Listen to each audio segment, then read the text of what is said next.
கர்த்தருடைய பரிசுத்த நாமத்துக்கு ஸ்தோத்திரம். இந்த புதிய ஆண்டில் இறைவனுடைய சன்னிதானத்தில் பிரவேசித்து மெய் தெய்வத்திற்கு ஆராதனை செய்யவும், அவரை ஆவியோடு உண்மையோடும் தொழுது கொள்ளும்படியாகவும், அவருக்கு சேவகம் பண்ணவும் இறைவன் அருளிய கிருபைகளுக்காக கர்த்தருக்கு ஸ்தோத்திரம் செலுத்துகிறேன். கர்த்தருடைய பரிசுத்த நாமத்துக்கு மகிமை உண்டாவதாக. 2016 ஆண்டு. இந்த ஆண்டு நமக்கு ஆசீர்வாதமாக, சந்தோஷமாக, விடுதலையோடு கூட, வெற்றியோடு கூட இருக்க தூய ஆவியானவர் நம்ம எல்லாருக்கும் கிருபை தருவாராக. இப்பொழுதும் நாம் சிந்திக்கும்படியாக சங்கீதம் 51 12வது வாக்கியத்தை வாசிக்கலாம். 51வது சங்கீதம் 12வது வாக்கியம். உமது இரட்சணியத்தின் சந்தோஷத்தை திரும்பவும் எனக்கு தந்து உற்சாகமான ஆவி என்னை தாங்கும்படி செய்யும். உமது இரட்சணியத்தின் சந்தோஷத்தை திரும்பவும் எனக்கு தந்து உற்சாகமான ஆவி என்னை தாங்கும்படி செய்யும் என்று பக்தனாகிய தாவீது இறைவனிடத்திலே இந்த வேண்டுதலை சங்கீதமாக பாடி வைத்திருக்கிறார். தாவீது ராஜா இறைவனுடைய இருதயத்திற்கு ஏற்ற ஒரு புருஷன் என்று கர்த்தர் அவரை குறித்து சாட்சி கொடுத்தார். அவருக்கு சித்தமானவைகளெல்லாம், இறைவனுக்கு சித்தமானவைகளெல்லாம் செய்யக்கூடியவன் என்று தேவன் அவரை முன் அறிந்தார். கர்த்தருடைய நாமத்துக்கு ஸ்தோத்திரம். அவரை கர்த்தர் தெரிந்து கொண்டார். அவரை தம்முடைய தாசனாக தெரிந்து கொண்டார். இஸ்ரவேலின் ஜனத்திற்கு அதிபதியாக இருக்கும்படியாக தெரிந்து கொண்டார். ஆடுகளின் பின்னே நடந்ததான சாதாரணமான மனிதனாய் தோற்றமளித்த இந்த தாவீதினிடத்திலே தேவனுடைய கிருபை, கருணை கண் அவர் மேல் பட்டது. மனிதரோ முகத்தை பார்க்கிறான், தேவனோ இருதயத்தை பார்க்கிறார் என்று எழுதியிருக்கிற பிரகாரம் இருதயத்தை பார்த்த தேவன் தாவீதை தனக்கு ஏற்ற மனிதனாக இருப்பான் என்று அவர் கண்டு கொண்டார். கர்த்தருடைய நாமத்துக்கு ஸ்தோத்திரம். ஆனபடினால் அவரை அபிஷேகித்தார். அவரோடு கூட தேவன் இருந்தார், கிரியை நடப்பித்தார். இப்படி தாவீது ராஜா வளர்ந்து பலத்து பெரியவராகி இஸ்ரவேலர்களுக்கெல்லாம் ராஜாவாகி புகழ்பெற்ற ராஜ்யத்தின் அதிபதியாக இருந்ததான சமயத்தில் அவருக்கு ஒரு பெரிய வீழ்ச்சி உண்டானது. கர்த்தருக்கு பிரியமில்லாத ஒரு தீங்கை, ஒரு பாவத்தை அவர் செய்துவிட்டார். ஆனபடியினால் அவருடைய வாழ்வு மிகவும் வேதனைக்குரியதாக போய்விட்டது. அவர் ரொம்ப வருத்தப்பட்டார், ரொம்ப துக்கப்பட்டார். தன்னுடைய பாவத்துக்காக மனசாபப்பட்டார். அப்படி மனசாபப்பட்டு அவருடைய பாவம் வெளிப்படுத்தப்பட்டது. அதை ஒப்புக்கொண்டார். அவர், நான் இப்படி கர்த்தருக்கு விரோதமாக பாவம் செய்து விட்டேன் என்று அவர் ரொம்ப நொந்து போய் அதை அறிக்கையும் செய்தார். கர்த்தர் அவருக்கு இரக்கம் காண்பித்தார். கர்த்தரிடத்திலே அவர் இப்படி வேண்டுதல் செய்தார், உமது இரட்சணியத்தின் சந்தோஷத்தை திரும்பவும் எனக்கு தந்து, திரும்பவும் எனக்கு தந்து, திரும்பவும் எனக்கு தந்து உற்சாகமான ஆவி என்னை தாங்கும்படி செய்யும் என்று விண்ணப்பித்தார். கர்த்தருடைய பரிசுத்த நாமத்துக்கு ஸ்தோத்திரம் உண்டாவதாக. திரும்ப முன்பு என்ன மாதிரி சந்தோஷமாக இருந்தேன், இறைவா நான் தம்மோடு கூட ஐக்கியமாக இருந்தேன், தம்முடைய ஆலோசனையின்படியே நடந்தேன், தம்முடைய சித்தத்தின்படி நான் செயல்பட்டேன், தேவரீர் என்னோடு கூட இருந்தேன், நான் செய்ததெல்லாம் வாய்த்தது, என்னுடைய எதிராளிகளெல்லாம் எனக்கு முன்பாக வீழ்த்தப்பட்டார்கள், நான் வெற்றியின் மேல் வெற்றி கண்டேன், நான் சாம்ராஜ்யத்திற்கு அதிபதியாக மாறினேன், இப்பொழுதோ நான் இந்த தவறு செய்து விட்டேனே, இது நிமித்தமாக என்னுடைய சந்தோஷம் கெட்டு போய்விட்டதே, நான் தம்மோடு கூட இருந்த ஐக்கியம் அழிந்து போய்விட்டதே, ஆண்டவரே நான் தம்மோடு கூட இருப்பது மட்டும்தான் எனக்கு சந்தோஷமான காரியம், வேறு எதுவுமே எனக்கு சந்தோஷமானது அல்ல, என்னுடைய இரட்சணியத்தின் சந்தோஷத்தை திரும்பவும் எனக்கு தர வேண்டும் என்று கர்த்தருடைய சன்னிதானத்திலே தாவீது விண்ணப்பம் பண்ணினார், வேண்டிக் கொண்டார். கர்த்தருடைய நாமத்துக்கு ஸ்தோத்திரம் உண்டாவதாக. அதுபோல தேவனுடைய ஜனங்கள் தேவரோடு உள்ள ஐக்கியம், அதனால் கிடைக்கிறதான சந்தோஷத்தை திரும்பவும் பெற்றுக்கொள்ள வேண்டுவது ரொம்ப அவசியமாக இருக்கிறது. தேவனை அறியாத ஜனங்கள் மெய்தெய்வத்தை அறியும் பொழுது அவர்கள் ஆனந்தம் கொள்ளுகிறார்கள். தெய்வத்தை கண்டுகொண்டேன் என்று பரவசம் அடைகிறார்கள். தெய்வத்தோடு கூட ஒரு வாழும் வாழ்க்கை நமக்கு கிடைத்து விட்டது என்று ஆனந்தம் கொள்ளுகிறார்கள். ரட்சிக்கப்பட்ட தேவ ஜனமே, உனக்கு ஒப்பானவன் யார் என்று எழுதியிருக்கிற பிரகாரம் ரட்சிப்பை பெற்றுக்கொண்டவர்கள், தேவத்தோடு கூட ஐக்கியத்தை பெற்றுக்கொண்டவர்கள் சந்தோஷமாக வாழ்ந்து கொண்டு இருக்கும் பொழுது அந்த சந்தோஷம் கெட்டு அது பாதிப்படைந்து போனால் அது சாதாரணமான காரியம் அல்ல. பொதுவாக மனிதர்கள் சிற்றின்பத்தை தேடி நாடி ஓடி அலைகிறார்கள். அதை பெற்றுக்கொள்ளும் பொழுது ஏதோ சந்தோஷம் கிடைக்கிறது என்று எண்ணுகிறார்கள். கொஞ்ச நேரத்தில் அது வாடி போய் விடுகிறது, அது இல்லாமல் போய் விடுகிறது. மறுபடியும் அதை தேடுகிறார்கள், ஓடுகிறார்கள், என்னென்னவோ பாடுபடுகிறார்கள். அருமையான தேவனுடைய பிள்ளைகளே, அது சிற்றின்பம் என்று நாம் நிச்சயமாக அறிவோம். அது இல்லாமல் போகக்கூடியதான ஒரு காரியம். ஆனால் ஒரு மனிதன் தெய்வத்தோடு கூட வாழ்வான் என்றால், அவரோடு கூட இருக்கிறான் என்றால், அதுவே பேரின்ப பாக்கியம், பெரிதான ஒரு இன்பம், அது சந்தோஷமான ஒரு காரியம். அந்த சந்தோஷத்துல ஒரு பழுது வரும் பொழுது, ஒரு பாதிப்பு வரும் பொழுது, ஒரு விழுதல் உண்டாகும் பொழுது எவ்வளவு பெரியதான துக்கமாக இருக்கும் என்பதை நாம் நன்றாக அறிய வேண்டும். அவருடைய சன்னிதானத்திலே திரும்பவும் ஆண்டவரே எனக்கு அந்த சந்தோஷத்தை தர வேண்டும் என்று தாவீது ராஜா வேண்டிக் கொண்டார். அருமையான தேவனுடைய பிள்ளைகளே, ரட்சிக்கப்பட்ட தேவனுடைய ஜனமே, உங்களுடைய வாழ்க்கையை நீங்கள் முன்னாலே நோக்கி பார்க்க வேண்டுவது ரொம்ப அவசியமாக இருக்கிறது. உங்களுடைய பாவங்கள் மன்னிக்கப்பட்டு, உங்களுடைய அக்கிரமங்கள் மீறுதல்கள் கழுவப்பட்டு, நீங்கள் சுத்தவான்களாய், சுத்தமான பரிசுத்தவாட்டிகளாய் தேவ சன்னிதானத்தில் பிரவேசித்து அல்லேலூயா கர்த்தருக்கு சோத்திரம் என்று உம்முடைய பரிசுத்தமான கரங்களை உயர்த்தி தேவனை தொழுது கொண்டீர்கள் அல்லவா? அப்பொழுது உண்டாயிருந்த சந்தோஷம், எப்படிப்பட்டதான சந்தோஷத்தை நாம் பெற்றிருந்தோம் என்பது நமக்கு நன்றாக தெரியும். இந்த சந்தோஷம் பாதிக்கப்பட்டு விட்டிருக்குமானால் மறுபடியும் அதை எனக்கு தர வேண்டும் என்று இறைவனுடைய சன்னிதானத்தில் விண்ணப்பித்து பெற்றுக்கொள்ள வேண்டுவது ரொம்ப அவசியமான காரியம். கர்த்தருடைய பரிசுத்த நாமத்துக்கு ஸ்தோத்திரம். இந்த வேதாகமம் இறைவனுடைய வழிமுறைகளை, நாம் நடக்க வேண்டிய வழிகளை, உண்மையை, சத்தியத்தை நமக்கு வெளிப்படுத்தக்கூடியதாக இருக்கிறது. இந்த வேத புஸ்தகத்தை நாம் கையிலே வைத்திருக்கிறோம். இது பரிசுத்த வேதம் என்று இதில் எழுதப்பட்டு இருக்கிறது. பரிசுத்த வேதாகமம். இந்த பரிசுத்த வேதாகமம் தெய்வத்திற்கு அடுத்த காரியங்களை நமக்கு அறிவிக்கிறது. இதிலே முதலாவது வாக்கியம் ஆதியிலே தேவன் என்று இருப்பதை காண முடியும். முதலாவது தேவன் என்று இருப்பதை நாம் இந்த ஆதியாகமம் 1வது அதிகாரம் 1வது வாக்கியம் 1வது வார்த்தையில ஆதியிலே தேவன் என்று இருப்பது, கடவுள், முதலாவது கடவுள் என்று இருப்பதை நாம் காண்கிறோம் அல்லவா? இந்த கர்த்தர் அவருடைய சிருஷ்டிப்பு, அவர் மனித சமுதாயத்திலே அவருடைய ஈடுபாடு, அவர்களை எப்படி நடத்தினார், எப்படி கண்டித்தார், எப்படி தண்டித்தார், எப்படி அவர்களை தூக்கினார், எப்படி நடத்துவார், எப்படி கூட வைத்திருப்பார் என்பதை குறித்ததான முழுமையும் இதில் எழுதப்பட்டதாக இருக்கிறது. கர்த்தருடைய நாமத்துக்கு ஸ்தோத்திரம் உண்டாவதாக. ஆதியாகமம் புஸ்தகம் 1வது அதிகாரம் 1வது வாக்கியத்தையும் 2வது வாக்கியத்தையும் நாம் வாசித்தால், ஆதியிலே தேவன் வானத்தையும் பூமியையும் சிருஷ்டித்தார், பூமியானது ஒழுங்கின்மையும் வெறுமையுமாக இருந்தது என்று எழுதியிருக்கிறது. தேவன் சிருஷ்டித்தார். ஒரு பூமியை சிருஷ்டிக்கும் பொழுது அது வெறுமையாக, ஒழுங்கின்மையாக சிருஷ்டித்தார் என்று அர்த்தம் கிடையாது. அவர் சரியாகத்தான் சிருஷ்டித்தார்.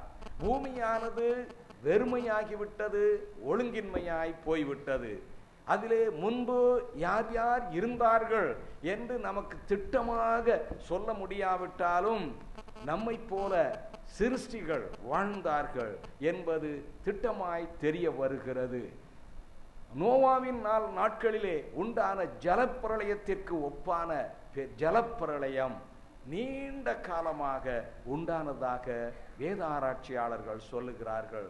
நோவாவின் நாட்களில் இந்த மரங்கள், செடிகள், கொடிகள் எல்லாம் அழிந்து போய்விட்டன என்று சொல்ல முடியாது.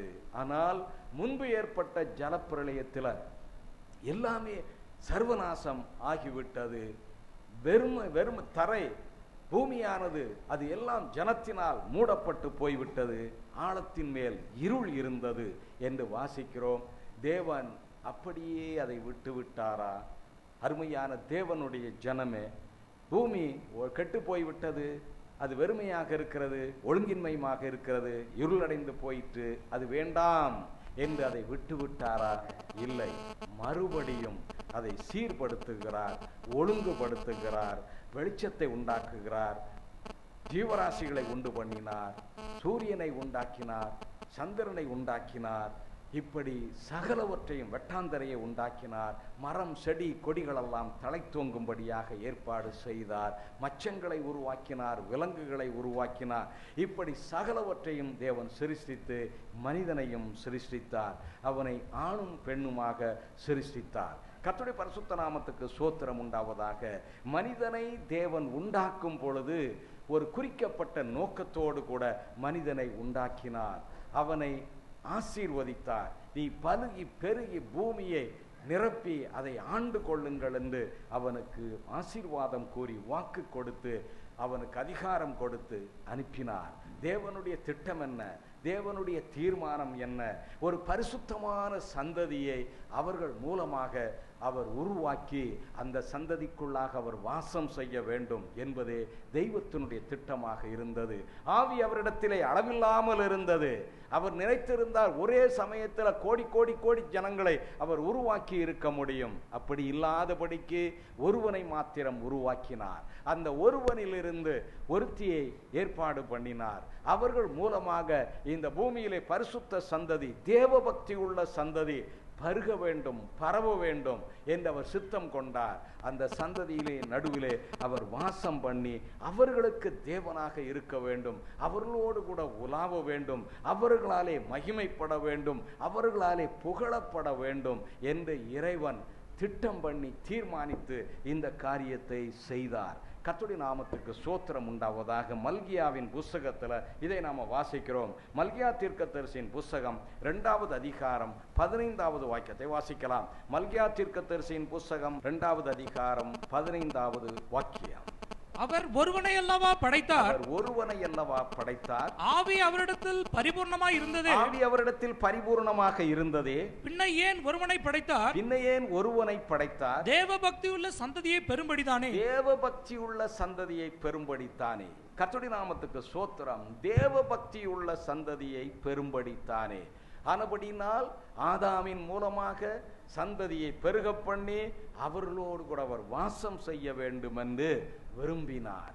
இந்த ஆதாம் அவர் கடவுளோடு கூட ஐக்கியமாக இருந்தார், சந்தோஷமாக இருந்தார், அவருடைய குடும்பம் ரொம்ப செழிப்பாக மகிழ்ச்சியாக இருந்தது. ஆனால் சத்துரு, விழுந்து போன அசுத்த ஆவி அங்க வந்தது, வந்து ஏவாளை வஞ்சித்தது, கர்த்தருடைய வார்த்தையை அவமாக்கி போட்டது. மனிதன் கடவுள் சொன்ன வார்த்தையை மீறி தவறு செய்தான், கடவுளுக்கு விரோதமாக துரோகம் பண்ணினான். ஆனபடினால் தெய்வத்தை விட்டு தூரப்பட்டு போகும்படியாக பிரிவினை உண்டானது, சந்தோஷம் கெட்டு போனது, ஐக்கியம் அழிந்தது, சந்தோஷமும் போய்விட்டது. மனிதன் இறைவனுக்கு சத்துரு போல மாறிவிட்டான். தேவன் அப்படியே விட்டு விட்டாரா? கர்த்தருடைய நாமத்துக்கு ஸ்தோத்திரம். இந்த மனிதனை அவ்வளவுதான், இனிமேல் அவன் வேண்டவே வேண்டாம் என்று முழுமையாக விட்டுவிட்டாரா? கர்த்தருடைய கோபம் நீடித்த நாட்களாக இருந்தது. மனிதனை உருவாக்கி ஏறத்தாழ 4000 ஆண்டுகள் கர்த்தருடைய கோபம் மனிதர்கள் மேல் இருந்தது என்று சொல்லலாம். இந்த மனிதர்களுக்கு மறுபடியும் ஒரு மீட்பு, மறுபடியும் ஒரு சந்தர்ப்பம் கொடுக்க வேண்டும் என்று அவர் விரும்பினார். மனிதனுக்கும் தமக்கும் நடுவாக பிரச்சனை இருக்கிறது, சமாதானக்கேடு இருக்கிறது. இந்த சமாதானக்கேட்டை போக்க வேண்டும். ஆனபடியினால் அங்க சமாதானத்தை உண்டு பண்ணக்கூடிய சமாதானக்காரனர் ஒருவர் அவர் தேவைப்பட்டது. அவரை அவர் அனுப்பினார். அவருடைய பெயர் கர்த்தராகிய இயேசு கிறிஸ்து.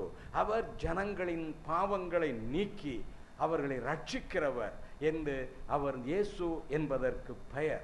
ஆனபடினால் இந்த இயேசு இந்த உலகத்திலே அனுப்பப்பட்டார். பிதாவாகிய தேவனால் சீல் போட்டு முத்திரை போட்டு அவர் அனுப்பப்பட்டார்.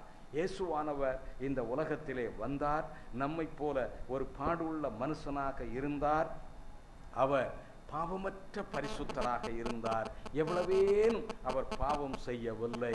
நம்முடைய பாவங்களுக்காக பிராயச்சித்தம் செய்யும்படியாக அவர் ஆயத்தப்படுத்தப்பட்டிருந்தார். காலம் வந்தது. அவர் மேல் நம்முடைய பாவங்கள், நம்முடைய அநியாயங்கள், நம்முடைய அக்கிரமங்கள், நம்முடைய அருவருப்புகள், மனித சமுதாயத்தினுடைய சகலவிதமான கேடுகளும் அவர் மேல் வந்து இறங்கினது. அவர் அதை ஏற்றுக்கொண்டார். அவர் ஏற்றுக்கொண்டது நிமித்தமாக அவரை பிடித்தார்கள், நியாய விசாரணை பண்ணினார்கள், அவருக்கு மரண தண்டனை விதித்தார்கள். அவரை கோர சிலுவையிலே கைகளிலும் கால்களிலும் ஆணிகள் அடித்து அவரை தூக்கிலிட்டு கொலை செய்தார்கள்.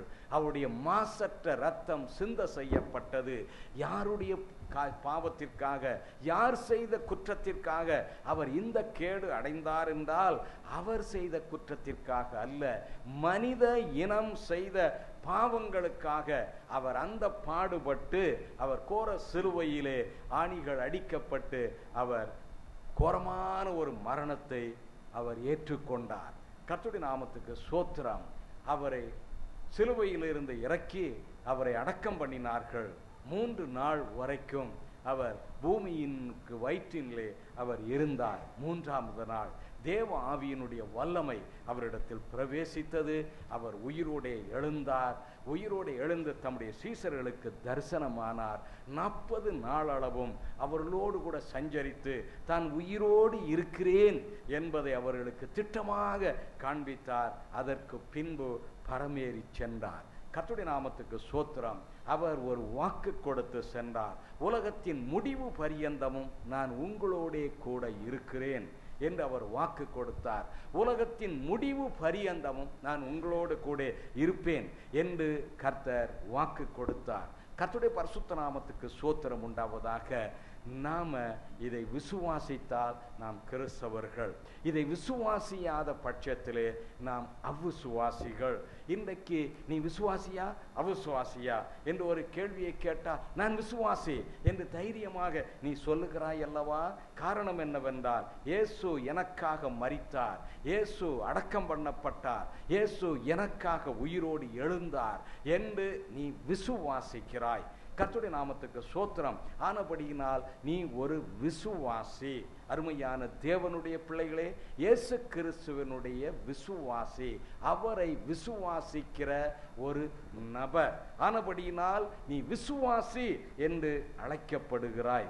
அருமையான தேவனுடைய பிள்ளைகளே, இந்த இயேசு அவர் நமக்கு என்ன செய்தாரு? தேவனுடைய திட்டம் என்ன என்றால், இந்த இயேசு கிறிஸ்துவுக்கு உள்ளாக நம்முடைய பாவங்களை எல்லாம் அவர் எண்ணாமல் போய்விட்டார். இந்த இயேசுவினாலே நம்மை தம்மோடு கூட ஒப்புரவாக்கினார். நமக்கு சமாதானத்தை உண்டு பண்ணும்படி ஏற்பாடு செய்தார். 2 கொரிந்தியர் புஸ்தகம் 5வது அதிகாரம் 18வது வாக்கியத்தை வாசிக்கலாம். 2 கொரிந்தியர் புஸ்தகம் 5வது அதிகாரம் 18வது வாக்கியம். இவையெல்லாம் தேவனாலே உண்டாயிருக்கிறது. அவர் இயேசு கிறிஸ்துவை கொண்டு நம்மை தம்மோடே ஒப்புரவாக்கி, இயேசு கிறிஸ்துவை கொண்டு அவர் தம்மோடே ஒப்புரவாக்கி, ஒப்புரவாக்குதலின் இயேசு கிறிஸ்துவை கொண்டு தம்மோடே ஒப்புரவாக்கி, தமக்கு தெய்வத்திற்கும் மனிதனுக்கும் பெரும் பிரிவினை ஆனபடினால் இப்ப ரெக்கன்சிலேஷன், மறுபடி அவரோடு கூட ஐக்கியப்படுகிறதற்கு ஒரு வாய்ப்பு. பாருங்க, 2 பேருக்கு சண்டை அப்படின்னு சொன்னா 2 பேரும் சீக்கிரத்தில் சமாதானம் விட மாட்டாங்க. அங்க ஒரு சமாதானக்காரனர், ஒரு மீடியேட்டர், 2 பேருக்கும் மத்தியஸ்தர் ஒருவர் வந்து பேச்சுவார்த்தை நடத்தி ஒருத்தருக்கு ஒருத்தர் மன்னிப்பு கொடுத்து சேர்ந்துக்கோங்க என்று கையை பிடிச்சு கொடுத்து மன்னிப்பை ஏற்பாடு செய்வார்கள். இப்படி சமாதானத்தை உண்டு பண்ண வேண்டும் என்றால் ஒரு 2 பேர், 2 பெரிய மனுஷன் இருக்கிறான், ஒரு சின்ன மனுஷன் போய் 2 பேருக்கும் சமாதானத்தை உண்டு பண்ணி வைத்து விட முடியாது. 2 பேருக்கும் சமமாக இருக்கிற ஒருவர் அல்லது 2 பேரை காட்டிலும் பெரியவர் ஒருவர் அங்க வந்து ரெண்டு பேருக்கும் சமாதானத்தை உண்டாக்க வாய்ப்பு உண்டு. அதுபோல இறைவன் மகா பெரியவர், மனிதன் இறைவனுடைய சாயலுக்கொப்பாய் சிருஷ்டிக்கப்பட்டவன். இந்த ரெண்டு பேருக்கும் சமாதானத்தை உண்டு பண்ண வேண்டுமென்றால் இறைவனுக்கு ஒப்பானவர் இறைவன், அவருக்கு சமமாக இருக்கிற இந்த இயேசு கிறிஸ்து இந்த காரியத்தை செய்ய முடிந்தது. ஆனபடினால் தெய்வத்தோடு கூட நம்மை ஒப்புரவாக்கினார். கர்த்தருடைய நாமத்துக்கு ஸ்தோத்திரம். அவருக்கு உள்ளாக நம்முடைய பாவங்களை அவர் எண்ணாமல் போய்விட்டார். இப்போ இயேசு கிறிஸ்துவுக்கு உள்ளாக யார் யார் இருக்கிறார்களோ அவர்களுடைய பாவங்களை மட்டும்தான் கர்த்தர் எண்ணாமல் இருக்கிறார். இயேசுவை ஒரு மனிதன் ஏற்காமல், இயேசுவை ஒரு மனிதன் விசுவாசியாமல், இயேசுவை தெய்வம் என்று அங்கீகரியாமல், அவர் எனக்காக நம்முடைய மனித இனத்தாருடைய பாவங்களுக்காக மரித்தார் என்பதை விசுவாசிக்காதபடிக்கு, அவர் மரித்தோரிலிருந்து உயிரோடு எழுந்தார் என்பதை ஒப்புக்கொள்ளாமல் இருப்பான் என்றால் அவன் அவிசுவாசி. அவனுடைய பாவங்கள் மன்னிக்கப்பட போவதல்ல. அவனுடைய ஐக்கியத்தை தேவன் ஏற்றுக்கொள்ளுகிறது அல்ல. என்னாலே அல்லாமல் ஒருவனும் பிதாவினிடத்தில் வர முடியாது என்று இயேசு கிறிஸ்து திட்டமாய் அறிவித்திருக்கிறார். அவராலே அல்லாமல் ஒருவனும் தேவனை கிட்டி சேர முடியாது. இயேசுவால் மாத்திரமே அவருக்கு உள்ளாகிறவர்கள், அவருக்கு உள்ளாக இருந்தால்தான் நம்முடைய பாவம் எண்ணப்பட மாட்டாது என்று எழுதியிருக்கிறத 2 கொரிந்தியர் 5வது அதிகாரம் 19வது வாக்கியத்தை வாசிக்கலாம். 2 கொரிந்தியர் 5:19. அதென்னவெனில், தேவன் உலகத்தாருடைய பாவங்களை எண்ணாமல் கிறிஸ்துவுக்குள் அவர்களை தமக்கு ஒப்புரவாக்கி, பாவங்களை எண்ணாமல் கிறிஸ்துவுக்குள்ளாக தேவ ஜனமே, ஒரு மனிதன் கிறிஸ்துவுக்குள்ளாக இருக்க வேண்டுவது. கிறிஸ்துவுக்குள் அப்படின்னா என்ன? நாம கிறிஸ்தவர்களாக மாறி அவருடைய வார்த்தைகளை ஏற்றுக்கொண்டு அவர் சொல்லுகிறபடி செய்து கொண்டு இருப்பது கிறிஸ்துவுக்குள் என்று அர்த்தம். கர்த்தருடைய நாமத்துக்கு ஸ்தோத்திரம். இப்படி அவருடைய வார்த்தைகளை ஏற்றுக்கொண்டு அதன்படியே நடந்து கட்டளைகளை கைக்கொண்டு வருகிறவர்கள், அவருடைய உபதேசத்தை கைக்கொண்டு வருகிறவர்கள் கிறிஸ்துவுக்குள்ளாக இருக்கிறார்கள் என்று நாம் அர்த்தம் கொள்ளலாம். வெளிப்படுத்தின விசேஷம் 14வது அதிகாரம் 12வது வாக்கியத்தை வாசிங்க. வெளிப்படுத்தின விசேஷம் 14வது அதிகாரம் 12வது வாக்கியம். தேவனுடைய கற்பனைகளையும் இயேசுவின் மேலுள்ள விசுவாசத்தையும் காத்துக்கொள்ளுகிறவர்களாகிய பரிசுத்தவான்களுடைய பொறுமை இதிலே இயேசு கிறிஸ்துவின் மேல் உள்ள விசுவாசத்தை காத்துக்கொள்ளுகிறவர்கள், இயேசுவை பற்றியதான விசுவாசத்தை காத்துக்கொள்ளுகிறவர்கள், இயேசுவின் மேல் விசுவாசம் வைத்திருக்கிறவர்கள், அவர்கள் எப்படிப்பட்டவர்கள்? கிறிஸ்துவுக்குள்ளாக இருக்கிறார்கள். 13வது வாக்கியத்தை வாசிங்க.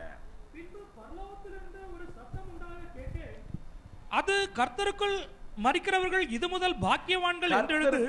இப்படி கர்த்தருக்குள்ளாக இருந்து மரித்தா அவன் பாக்கியவான். கர்த்தருக்கு உள்ளாக இல்லாமல் வேற தெய்வ வழிபாடுகளை செய்து அவருக்கு ஏற்ற ஜீவியம் செய்யாதிருக்கிறவர்கள் மரித்தால் அவர்களுக்கு ஐயோ, இரவும் பகலும் அவர்களுக்கு இளைப்பாறுதல் இராது என்று எழுதியிருக்கிறது.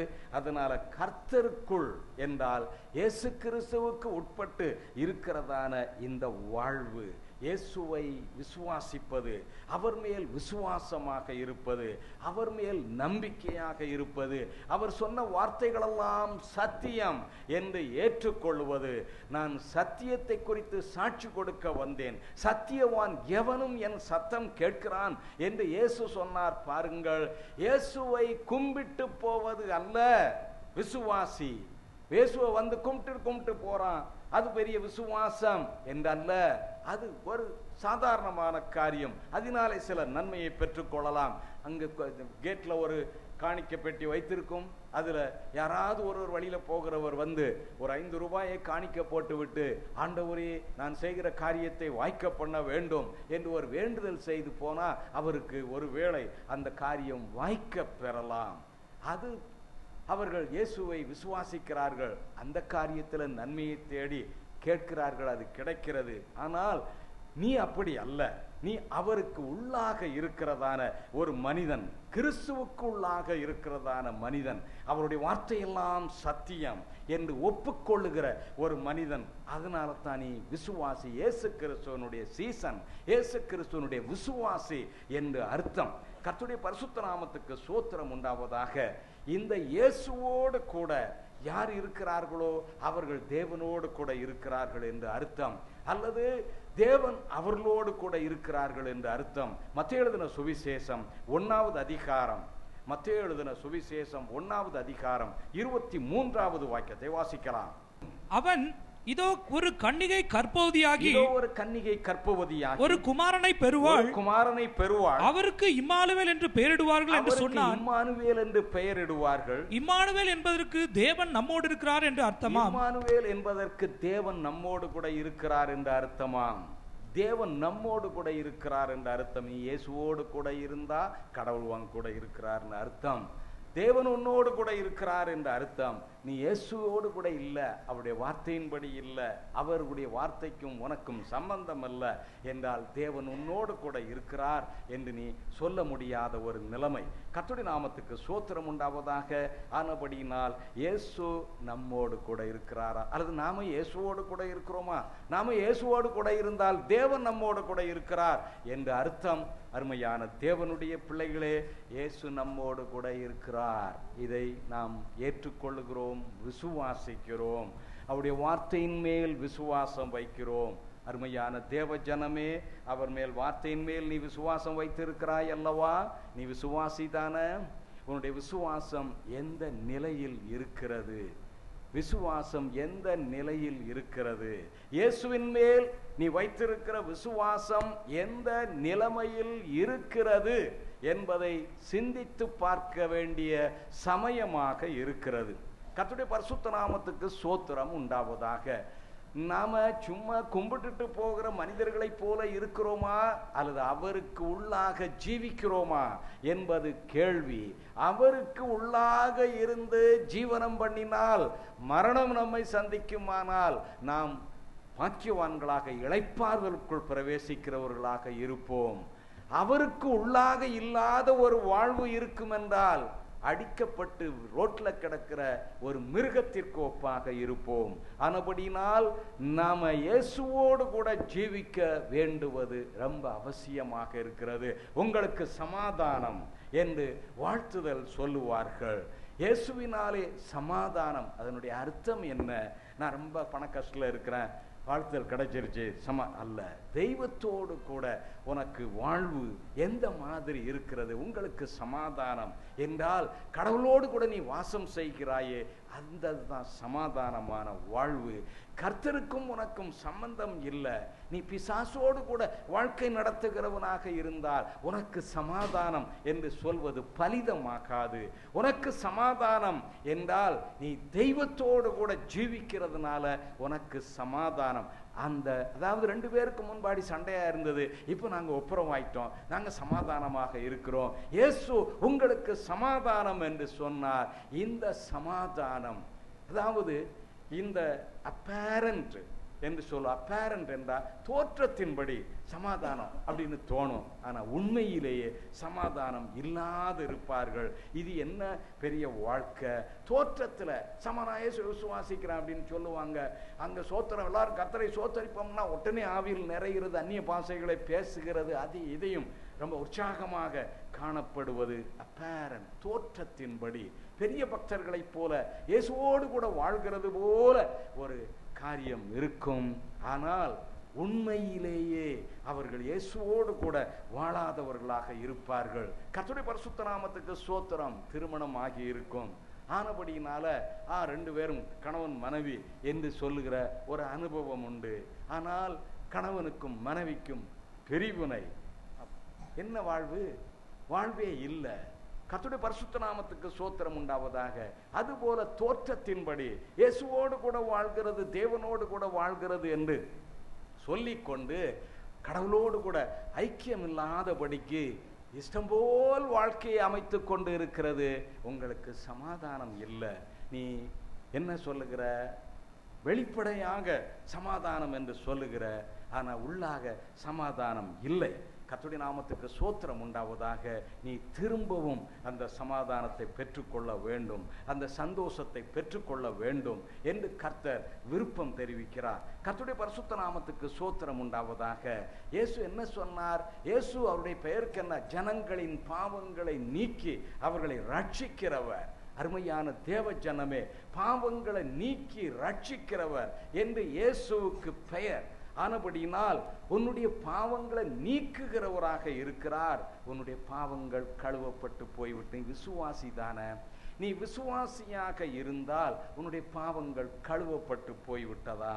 நீ பாவங்களை அவர் மன்னிக்கிறார் என்று, மன்னிக்க தயவு வருத்த தேவன் என்று நீ நம்புகிறாயா? நீ நம்பினா விசுவாசி. மகளே, உன் பாவம் மன்னிக்கப்பட்டது. மகனே, உன் பாவம் மன்னிக்கப்பட்டது என்று இயேசு கிறிஸ்து அன்று சொன்னார். அவருடைய பாவம் மன்னிக்கப்பட்டது. அவர்கள் அதனாலே உண்டான வேதனை நின்று விடுதலையாகி அவர்கள் சுகம் பெற்று கொண்டதாக நாம் வாசிக்கிறோம். பாவத்தை மன்னிக்க இயேசு தயவுபடுத்தவராக இருக்கிறார் அல்லவா? நீ விசுவாசிக்கிறாய் தானே? ஏன் இன்னும் பாவம் செய்து கொண்டு இருக்கிற? ஏன் இன்னும் பாவத்தை மறைத்து வைத்து கொண்டே இருக்கிற? ஏன் நீ பாவத்தை இன்னும் அறிக்கை செய்யாது இருக்கிற? ஏன் பாவத்தை விட்டு நீ வேறுபடாமல் இருக்கிற? நீ பாவத்தோடு ஒரு மனுஷன் வாழ்கிறான் என்றால் அவன் பெயரளவில் இயேசுவோடு கூட இருக்கிறேன் என்று சொல்லுகிறான், தேவனோடு கூட இருக்கிறேன் என்று சொல்லுகிறான். ஆனால் அவரோட கூட இல்லை, ஏதோ கொஞ்சம் ஒட்டு உறவு, அவ்வளவுதான். ஆனபடியினால் மனம் திரும்ப வேண்டுவது ரொம்ப அவசியமாக இருக்கிறது. நீ விசுவாசி, நீ உண்மையிலேயே விசுவாசி. நீ மனம் திரும்ப வேண்டும், உன்னுடைய பாவங்களை விட்டு விலகிவிட வேண்டும். இன்னும் பாவம், இன்னும் பாவம், இன்னும் பாவம். பாவத்தை செய்துவிட்டு வாயை தொடச்சிட்டு மறுபடியும் பாவம். ஏசு ஏசு ஏசு அர்த்தமற்றதான காரியம். கர்த்தருடைய பரிசுத்த நாமத்துக்கு ஸ்தோத்திரம் உண்டாவதாக. 2ஆம் கிளாஸ் படிக்கிறான், அடுத்த ஒரு வருஷம் முடிஞ்சிருச்சு. என்ன பாஸ் பண்ணிட்டியா? இல்லை, மறுபடியும் 2ஆம் கிளாஸ் தான். ஒரு வருஷம் முடிஞ்சிருச்சு, பாஸ் பண்ணிட்டியா? மறுபடியும் 2ஆம் கிளாஸ் தான்.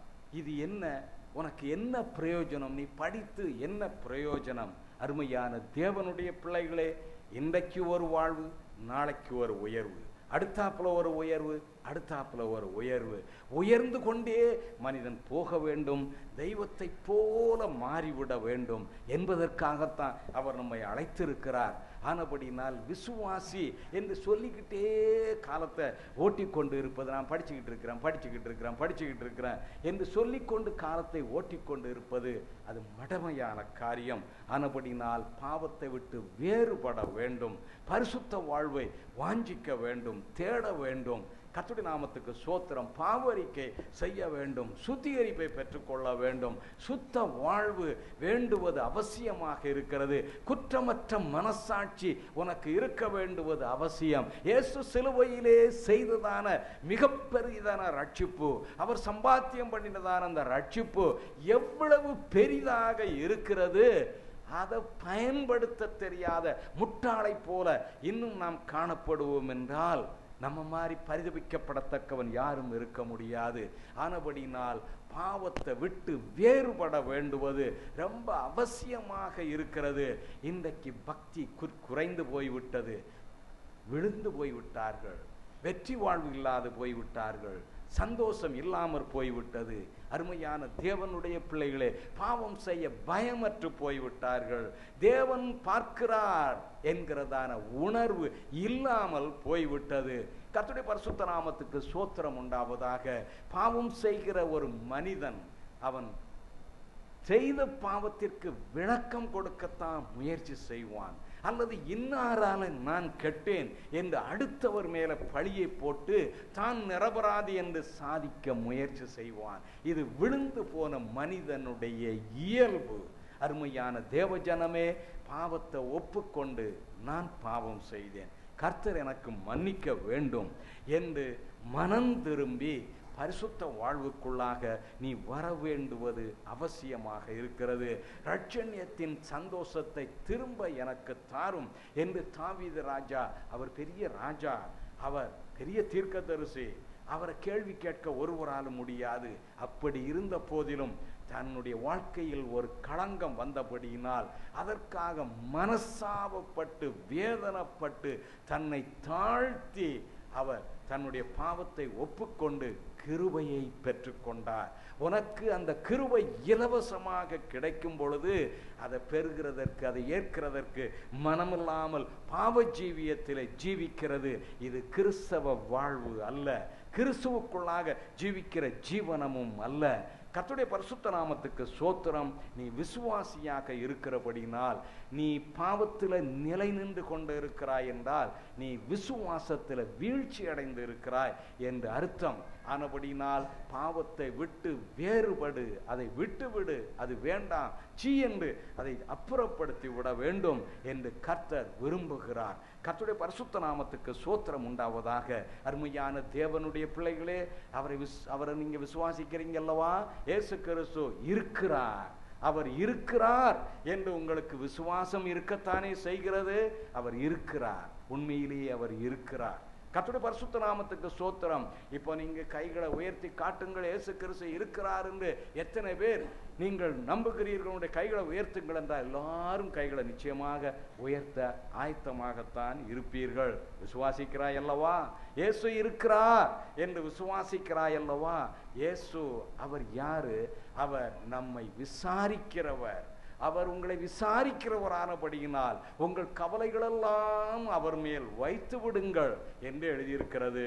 இந்த வார்த்தையை நீ விசுவாசிக்கிறாயா? கர்த்தருடைய பரிசுத்த நாமத்துக்கு ஸ்தோத்திரம் உண்டாவதாக. இது அப்போஸ்தலனாகிய பேதுரு தன்னுடைய முதலாவது நிருபம் 5வது அதிகாரத்தில் எழுதி வைத்திருக்கிறார்.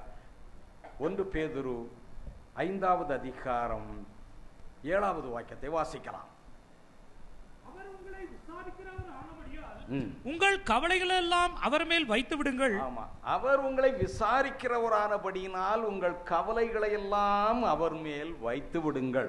அருமையான தேவனுடைய பிள்ளைகளே, இதை நீ விசுவாசிக்கிறாய் அல்லவா? விசுவாசிச்சா நீ ஜெபம் பண்ணணுமே, ஜெபம் பண்ண வேண்டுமே, நீ ஜெபித்து கொண்டே இருக்க வேண்டுமே. நீ விசுவாசி. விசுவாசின்னா என்ன அர்த்தம்? ஜெபிக்கிற மனிதன். ஜெபிக்கிறவன் யாரு? தெய்வத்தை நோக்கி இயேசுவின் நாமத்தினால அவன் ஜெபம் பண்ணி கொண்டு இருக்கிறான். ஆண்டவரே என்று அவரை நோக்கி கூப்பிடுகிறான். ஏன்னா ஜெபிச்சா அவரிடத்திலிருந்து அவர் ஜெபத்தை கேட்கிறவர், நற்பலன் அருள்கிறவர். சோர்ந்து போகாமல் ஜெபிக்க வேண்டும் என்று அவர் புத்தி சொல்லி கொடுத்திருக்கிறார். எப்பொழுதும் ஜெபிக்க வேண்டும் என்று நமக்கு கட்டளை கொடுத்திருக்கிறார். ராத்திரி வேளையில் விழித்திருந்து ஜெபிக்க வேண்டும் என்று அவர் ஆலோசனை கொடுத்திருக்கிறார். உன்னுடைய ஜெபம் எங்கே? கர்த்தருடைய பரிசுத்த நாமத்துக்கு ஸ்தோத்திரம். நான் விசுவாசி. நீ ஜெபிக்காதபடியினால தான் இவ்வளவு பெரிய கஷ்டம். கர்த்தருடைய நாமத்துக்கு ஸ்தோத்திரம் உண்டாவதாக. நீ சோதனைக்கு உட்படாதபடிக்கு விழித்திருந்து ஜெபம் பண்ணு என்று கர்த்தர் சொன்னார். நீ ராத்திரி வேளையில இப்படி ஜெபிக்க வேண்டும் என்கிறதான ஒரு காரியம் இருக்கிறது, ஒரு சோதனை இருக்கிறது. ஜெபிக்க வேண்டும். எனக்கு தூக்கமாக இருக்கிறது, எனக்கு டயர்டாக இருக்கிறது, நான் பகலெல்லாம் வேலை செய்துட்டு வந்தேன், நான் ராத்திரி ரொம்ப களைப்பாக இருக்கிறது, நான் நாளைக்கு வேலைக்கு போக வேண்டும், ஆனபடினால் என்னால் இப்போ விழித்திருந்து ஜெபிக்க முடியாது, இந்த ராத்திரியில் நான் தூங்காட்ட நான் ரொம்ப கஷ்டம் என்று ஒரு ராத்திரி நீ தூங்கினபடியினால் பல ராத்திரி தூங்காத காரியம் உனக்கு வந்தது. கர்த்தருடைய பரிசுத்த நாமத்துக்கு ஸ்தோத்திரம் உண்டாவதாக. ஒரு ராத்திரி நீ தூங்கிவிட்டபடியினால் பல ராத்திரி நீ தூங்காதபடிக்கு வேதனை உன்னை தொடர்ந்தது. அருமையான தேவனுடைய பிள்ளைகளே, நீ கிறிஸ்தவன், நீ விசுவாசி என்றா அவர் விசாரிக்கிறவர். அவரிடத்தில் ஜெபம் பண்ண வேண்டும். ஜெபிக்காதவன் பாவத்தில் இருக்கிறான் என்ற அர்த்தம். பாவம் செய்கிறவன் ஜெபிக்க மாட்டான். ஒருவன் ஜெபிச்சுக்கிட்டு இருந்தா அவன் பரிசுத்தவானாக இருக்கிறான் என்ற அர்த்தம். ஜெபம் தேவனோடு கூட ஐக்கியப்படுத்தக்கூடிய காரியம். அவர் நமக்கு எவ்வளவாய் ஆலோசனை கொடுக்கிறார். நீ ஜெபம் பண்ணுப்பா, ஜெபம் பண்ணுங்க என்று பரிசுத்தவான்கள் ஆலோசனையாக எழுதி வைத்திருக்கிறார்கள். அதெல்லாம் கொஞ்சம் கவனிக்க வேண்டாமா? நீ என்ன, உன்னுடைய ஜெபம் எங்க போச்சுப்பா? நீ என்னத்தை ஜெபிக்கிற? கர்த்தருடைய பரிசுத்த நாமத்துக்கு ஸ்தோத்திரம். நீ விசுவாசின்னு சொல்றதுல அர்த்தம் என்ன இருக்கிறது? நீ ஜெபம் பண்ணுனா உன்னுடைய குற்றம் குறைவு உனக்கு தெரிய வரும். நீ ஜெபம் பண்ணினா மற்றவர்களோடு கூட ஐக்கியமாவதற்கு உனக்கு புத்தி வரும். நீ ஜெபம் பண்ணினா கர்த்தர் உனக்கு ஆலோசனை கொடுப்பார். கர்த்தருடைய பரிசுத்த நாமத்துக்கு ஸ்தோத்திரம் உண்டாவதாக. இயேசு சொன்ன வசனம் அது ஜீவன் உள்ளது. தேவனுடைய வார்த்தையில் வல்லமை உண்டு, இயேசுவனுடைய வார்த்தையில் ஜீவன் உண்டு. ஆனபடினால் அவருடைய வார்த்தையை நீ மதித்து நீ ஜெபிக்க வேண்டுவதாக இருக்கிறது. கர்த்தருடைய நாமத்துக்கு ஸ்தோத்திரம் உண்டாவதாக. எனக்கு விரோதமாக ஒரு சில கிரியைகளை நடப்பித்தார்கள். எனக்கு ரொம்ப ஆத்திரமாக வந்தது. அவர்களை அழித்து விட வேண்டும் என்று எனக்கு ஒரு எண்ணம் வந்தது.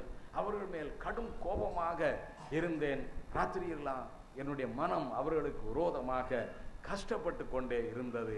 காலை வேளையிலே கர்த்தராகிய இயேசு கிறிஸ்துவினுடைய வார்த்தை எனக்கு உண்டானது. அவர் எனக்கு கொடுத்த வார்த்தை என்ன தெரியுமா? மத்தேயு எழுதின சுவிசேஷம் 44வது வாக்கியத்தை வாசிக்கலாம். மத்தேயு எழுதின சுவிசேஷம் 5வது அதிகாரம் 44வது வாக்கியம்.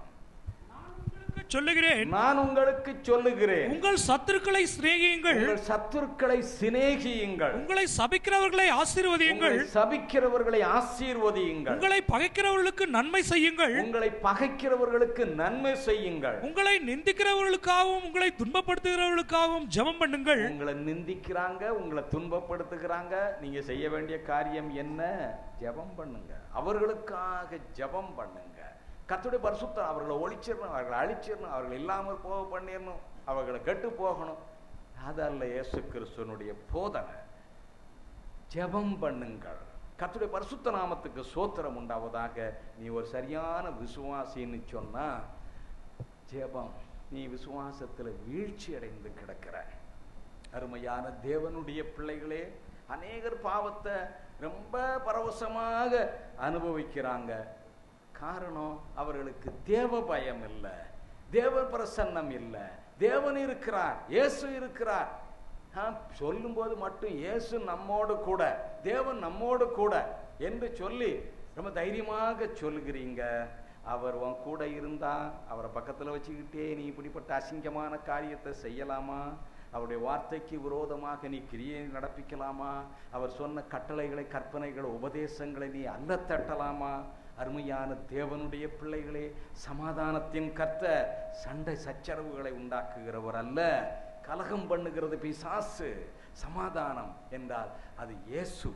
ஆனபடியினால் நீங்க ஜெபிக்கிற கிறிஸ்தவர்களாக மாற வேண்டுவது அவசியம். நீங்க நாம ஜெபிக்கணும் அப்படின்ட்டு நினைங்க. நீங்க கடவுளோடு கூட ஐக்கியப்பட வேண்டும்.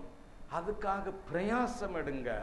முழங்காலில் நின்று ஜெபித்த பரிசுத்தவான்களினாலே இன்றைக்கு உலகமும் காக்கப்பட்டு இருக்கிறது, நாமும் ரட்சிக்கப்பட்டு இருக்கிறோம். அரும் பக்தனாகிய யாக்கோபினுடைய வாழ்க்கையில நாம் கற்றுக்கொள்ளுகிறது என்ன? முதலாவது முழு இரவு ஜெபத்தை துவக்கியவர் இந்த யாக்கோபு. தன்னுடைய கஷ்டம், தன்னுடைய பாரம், வேதனை வந்த பொழுது அவர் இரவு முழுவதும் ஜெபம் பண்ணினார். தேவனோடு கூட போராடினார். என்னை ஆசீர்வதித்தால் உன்னை விட மாட்டேன் என்று விடாப்பிடியாக அவரை பிடித்தார். ஆசீர்வாதத்தை பெற்றார், வெற்றியை பெற்றார். எதிராளியினுடைய உள்ளத்தில் பெரும் மாற்றத்தை கர்த்தர் உண்டு பண்ணினார், பிழைத்து கொண்டார். கர்த்தருடைய நாமத்துக்கு ஸ்தோத்திரம் உண்டாவதாக. ஆனபடியினால் ஜெபம். இன்றைக்கு அநேக கிறிஸ்து விசுவாசிகளை நாம் பார்க்கிறேன். அதாவது சனிக்கிழமைகளில் உபவாச ஜெபம் என்று அறிவிப்பு கொடுக்கப்பட்டு இருக்கும். உபவாச ஜெபம் என்றால் அங்கே ஒரு 4 பேர் 5 பேர் வருவாங்க. தூர இடத்துல இருக்கிறவங்க, வசதி வாய்ப்பு இல்லாதவங்க, வர முடியாதவங்க விட்டுருங்க. மற்றவங்க ஏன் வரல? நீ கெட்டு போயிட்டுன்னு அர்த்தம். நீ கெட்டு போனதுக்கே அதுதான் காரணம். அதனால ஏன் அதை நீ விரும்பலை? உபவாச ஜெபம் அப்படின்னு பேரு. இங்க கூடி வந்து ஜெபம் பண்ண ஆரம்பிச்ச பாட்டு பாடின உடனே கொஞ்சம் உட்கார்ந்துக்கிட்டு இருப்பாங்க. எல்லாரும் ஆவில் நிறைஞ்சு கர்த்தரை சோத்திரம் பண்ணுங்கன்னா சோத்திரம் பண்ணிக்குவாங்க. பாவரிக்கை செய்யுங்க அப்படின்னா பாவரிக்கை செய்துக்குவாங்க. அடுத்தபடியாக ஜெபம். நீ ஜெபம் பண்றதுக்கு தான் அங்க வந்திருக்கிறோம், ஜெபம் பண்ணுவோம் என்றால் எல்லாரும் எழுந்து போய் விடுவாங்க. 1-2 பேர் இருப்பாங்க. இந்த 1-2 பேருக்கு டீ போடுறதுக்கு அங்கே ஒரு 10 பேர் இருப்பாங்க. இது என்ன? நீங்கள் விசுவாசிகளா? கடவுளுடைய பயம் உங்களிடத்தில் இருக்கிறதா? தேவன் உங்களை பார்க்கிறார் என்கிற எண்ணம் உங்களுக்கு இல்லையா? அல்லது கடவுளிடத்திலிருந்து எதையாவது நாம பெற வேண்டும் என்ற வாஞ்சை உங்களுக்கு இல்லையா? நீங்கள் ஜெபம் பண்ண வேண்டும். அருமையான தேவனுடைய பிள்ளைகளே, சபை அழிந்தது, கெட்டது, விழுந்ததுக்கு காரணம் ஜெபம் இல்லை. ஜனங்கள் ஜெபம் பண்ணவில்லை. கர்த்தருடைய பரிசுத்த நாமத்துக்கு ஸ்தோத்திரம் உண்டாவதாக. ஜெபம் பண்ணுங்கள். தேவன் உங்களோடு கூட பேச வேண்டும் என்று விரும்புகிறார். நீ அவர்கிட்ட பேசிக்கிட்டே இருந்தா அவர் ஒரு வார்த்தை உனக்கு சொல்லி விடுவார், அது போதுமானது. உடனே போன டெலிஃபோனில் மற்றவர்களிடத்தில் பேசுகிறது போல கர்த்தரிடத்தில் உடனே ஃபோன் பண்ணி, ஆண்டவரே இதற்கு ஆலோசனை என்ன என்று கேட்டால் அவர் உனக்கு சொல்லி தருகிறதற்கு அவர் உன்னுடைய வேலைக்காரனும் அல்ல, உன்னுடைய சக நண்பனும் அல்ல. அருமையான தேவனுடைய ஜனமே, அவர் உன்னுடைய எஜமான். அவரை கிட்டிச் சேர ஒருவரும் முடியாது, ஒருவரும் அவரை காண முடியாது, கண்டு உயிரோடு இருந்தது கிடையாது என்று எழுதியிருக்கிறது. ஆனால் அப்பேற்பட்ட தேவன், அவரிடத்திலிருந்து ஒரு வார்த்தை கிடைக்க வேண்டும் என்றால் நீ எவ்வளவு மணி நேரம் அவருடைய சமூகத்தில் காத்திருக்க வேண்டும். நான் ஜெபம் பண்ணினேன் அப்படின்னு சொல்லிட்டு ஒரு 10 நிமிஷம் 5 நிமிஷம் ஜெபிச்சேன் போனேன். நீ மணிக்கணக்காக அவருடைய சன்னிதானத்தில் காத்து கிடந்தால் ஒருவேளை அவர் உனக்கு சத்தம் கொடுப்பார், உனக்கு பதில் கொடுப்பார், உனக்கு இரக்கம் செய்வார். கர்த்தருடைய பரிசுத்த நாமத்துக்கு ஸ்தோத்திரம் உண்டாவதாக. நான் ஜெபித்தேன், அது நடக்கவில்லை, ஆனபடியினால் நான் ஜெபத்தை நிறுத்திவிட்டேன் என்று சொல்லுகிறது அவ்விசுவாசி. ஏன்னா அவர் வார்த்தையின் மேல் உனக்கு நம்பிக்கை இல்லை. அவர் என்ன சொன்னார்? நீ சோர்ந்து போகாமல் ஜெபம் பண்ண வேண்டும், இரவு பகலாக அவரை தேட வேண்டும், உபவாசித்து ஜெபிக்க வேண்டும், பல நாள் நீ அவரிடத்தில் ஜெபிக்க வேண்டும், ஜெபித்து கொண்டே இருக்க வேண்டும் என்று தான் அவர் ஆலோசனை சொல்லி இருக்கிறாரு. அதை நீ நடைமுறைப்படுத்திப்பார். ஜெபம் பண்ணுகிற ஒவ்வொரு மனிதனும் நிச்சயமாக ஜெயம் பெறுவான். அவனுடைய காரியம் நிச்சயமாய் வாய்க்கும். அவனை ஒருவனாலும் அசைக்க முடியாது. அவன் விழுந்தாலும் எழுந்திருப்பான். ஹல்லேலூயா! நீ ஜெபம் பண்ணு. கர்த்தருடைய பரிசுத்த நாமத்துக்கு ஸ்தோத்திரம். நீ, நான் விசுவாசி, நானும் விசுவாசி என்று சொல்லுகிறதுனால நீ விசுவாசியாக முடியாது. நீ விசுவாசியாக இருப்பாய் என்றால் உன்னுடைய முழங்கால் முடக்கப்பட்டதாக இருக்கும். நீ தனித்து பல மணி நேரம் தேவனோடு கூட போராடுவாய், ஜெபம் பண்ணுவாய். சகோதரன் ஒருவன் பாவம் செய்ய காண்பாயானால் அவனுக்காக நீ வேண்டுதல் செய்ய வேண்டும் என்று புத்திமதி சொல்லி இருக்கிறது. சகோதரன் ஒருவன் தப்பு செய்தா நீ செய்ய வேண்டுவது என்ன? அவனுக்காக நீ ஜெபம் பண்ணுனா கர்த்தர் அவனுக்கு ஜீவன் கொடுப்பார் என்று வசனம் சொல்லுகிறது. மரணத்துக்கு ஏதுவான பாவமும் உண்டு, மரணத்துக்கு ஏதுவல்லாத பாவமும் உண்டு. மரணத்துக்கு ஏதுவான பாவத்தை ஒருவன் செய்ய கண்டால் அவனுக்கு நீ ஜெபம் பண்ண வேண்டாம். மரணத்துக்கு ஏதுவல்லாத ஒரு பாவத்தை ஒருவன் செய்கிறான், அவனுக்காக நீ வேண்டுதல் செய்ய வேண்டும். கர்த்தருடைய பரிசுத்த நாமத்துக்கு ஸ்தோத்திரம். அதை விட்டு விட்டு அவனை பற்றி ஊரெல்லாம் சொல்லி அவன் பேரை கெடுத்து கோள்கார புத்தி, இதெல்லாம் எதுக்கப்பா? அருமையான தேவஜனமே, அதாவது நீ அடுத்தவனுக்கு விரோதமாக என்ன செய்கிறாயோ அவையெல்லாம் எழுதப்படும். நீ செய்து முடித்த பின்பு உனக்கு அது திரும்ப செய்யப்படும். இப்படித்தான் ஏசாயா எழுதி வைத்திருக்கிறார். நீ அடுத்த ஆளுக்கு விரோதமாக செய்துக்கிட்டே இரு, முடிஞ்ச உடனே உனக்கு அது திரும்ப செய்யப்படும் என்று தீர்க்க தரிசனம் எழுதி வைக்கப்பட்டிருக்கிறது. ஆனபடியினால ஒருவன் தப்பு செய்தா ஜெபம் பண்ணு. கொடிய பாவத்தை செய்கிறான், விக்கிரக ஆராதனை அது இது பண்ணுகிறான், அவனுக்காக போய் நீ விண்ணப்பம் பண்ண வேண்டுதல் செய்யின்ட்டு சொல்லலை. அருமையான தேவனுடைய ஜனமே, இந்த பிரகாரம் நீங்கள் ஜெபிக்கிற கிறிஸ்தவர்களாக ஏன் மாறக்கூடாது? இந்த புதிய வருஷத்துல நாம வந்திருக்கிறோம். பழைய வருஷம் ஒரு கதையை போல் கழிந்து விட்டது. 2015 ஆண்டுல நீ ஜெபம் பண்ணினது எவ்வளவு நேரம் என்று நீ கொஞ்சம் குறிப்பெடுத்து பாரு. தனித்து ஜெபம் பண்ணது எவ்வளவு, தேவாலயத்தில் ஜெபம் பண்ணது எவ்வளவு, உபவாசித்து ஜெபம் பண்ணினது எவ்வளவு, மற்றவர்களுக்காக மன்றாட்டு செய்தது எவ்வளவு, ஜெபக்கூட்டங்களிலே கலந்து கொண்டது எவ்வளவு, முழு இரவு ஜெபத்திலே பங்கு பெற்றது எவ்வளவு, உபவாச ஆராதனையில் பங்கு பெற்றது எவ்வளவு, விசேஷித்த ஜெபம் என்று அறிவிப்பு கொடுக்கும் பொழுது அதில் உன்னுடைய முழங்காலை முடக்கியது எவ்வளவு என்று கணக்கு போட்டு பாரு. நீ விசுவாசியா நீ அவிசுவாசியா என்று உனக்கு தெரிய வரும். கர்த்தருடைய பரிசுத்த நாமத்துக்கு ஸ்தோத்திரம் உண்டாவதாக. ஆனபடியினால் நீ விசுவாசியாக இரு. ஜெபம் பண்ணு. ஜெபம் பண்ணுகிற கிறிஸ்தவனாக நீ காணப்பட வேண்டும். அருமையான தேவனுடைய பிள்ளைகளே, ஜெபிக்காதவன் ஒருபோதும் ஜெயம் பெறுவது அல்ல. அவன் மற்றவர்களுடைய சிலர் ஐயா இப்படி ஆயிடுச்சு ஜெபிங்க அப்படின்னு சொல்லுவாங்க. நல்லதுதான், நீ ஜெபம் பண்ணு. முதலாவது நீயே ஜெபிக்க மாட்டான் அப்படின்னா அடுத்த ஆள் உனக்கு யாருக்கு ஜெபிப்பாங்க? ஒரு வெயிட்டான ஒரு பொருள் இருக்கு, இந்த மைக் இருக்கு, இந்த மைக்கை நான் இப்படி தூக்க முடியும், எனக்கு அடுத்த ஆள் உதவி தேவையில்லை, நான் இப்படி இது எனக்கு தேவை, நான் அதை தூக்கிக்கிறேன். இந்த டேபிள் இருக்கு, இதுவும் எனக்கு தேவை, இதை நான் தூக்க முயற்சி செய்கிறேன், எனக்கு அது முடியலை, தம்பி இதை கொஞ்சம் உதவி செய்யப்பா என்று அடுத்த ஆளுடைய உதவியை தேடலாம். அவர் வந்த உடனே நான் அப்படி கையை கட்டிட்டு நின்றுட்டேன் அப்படின்னு சொன்னால், இன்னும் இவர் தூக்க சொன்னார், அவருக்கு நம்ம உதவி செய்யலாம்னு வந்தோம், அவர் ஒதுக்கிக்கிட்டாரு அப்படின்ட்டு அவன் தூக்க மாட்டான் பாரு. அதே மாதிரி உன்னுடைய காரியம், அதுக்கு முதலாவது நீ ஜெபம் பண்ணு. நீ ஜெபம் பண்ணி போராடு, மன்றாட்டு செய்ய, திரும்ப திரும்ப கர்த்தரை நோக்கி கூப்பிடு. ரொம்ப பாரமான காரியமாக இருக்கிறது. 4 பேரை கூப்பிட்டு ஜெபம் பண்ணு, ஊழியக்காரர்களை கூப்பிட்டு ஜெபம் பண்ணு, உபவாசித்து ஜெபம் பண்ணு, அல்லது பலரும் உனக்காக உபவாசிக்கும்படி ஒரு வேண்டுதல் செய்ய. கர்த்தருடைய பரிசுத்த நாமத்துக்கு ஸ்தோத்திரம். கிறிஸ்தவ வாழ்வு என்பது ஜெப வாழ்வு. ஜெபம் இல்லாத வீடு கூரை இல்லாத வீடு. கர்த்தருடைய பரிசுத்த நாமத்துக்கு ஸ்தோத்திரம் உண்டாவதாக. அருமையான தேவன ஜனமே, ஆனபடியினால் நான் விசுவாசி தான் அப்படின்னு இப்போ உனக்கு சொல்றதுக்கு தைரியம் இருக்கா? நீ ஜெபிக்கிறத வச்சுதான் நீ விசுவாசின்னு நீ ஒன்ன சொல்லிக்கொள்ள வேண்டும். கர்த்தருடைய பரிசுத்த நாமத்துக்கு ஸ்தோத்திரம் உண்டாவதாக. நம்முடைய கர்த்தராகிய இயேசு கிறிஸ்து அவர் உண்மையை வெளிப்படுத்தினார். என்ன உண்மை? அவர் சொன்னதெல்லாம் சத்தியம். நரகம் இருக்கிறது, அங்கே போடப்படுகிறவருடைய அந்த அக்கினி அவியாது, அந்த புழு சாகாது, சதா காலம் பாதிக்கப்படுவார்கள்.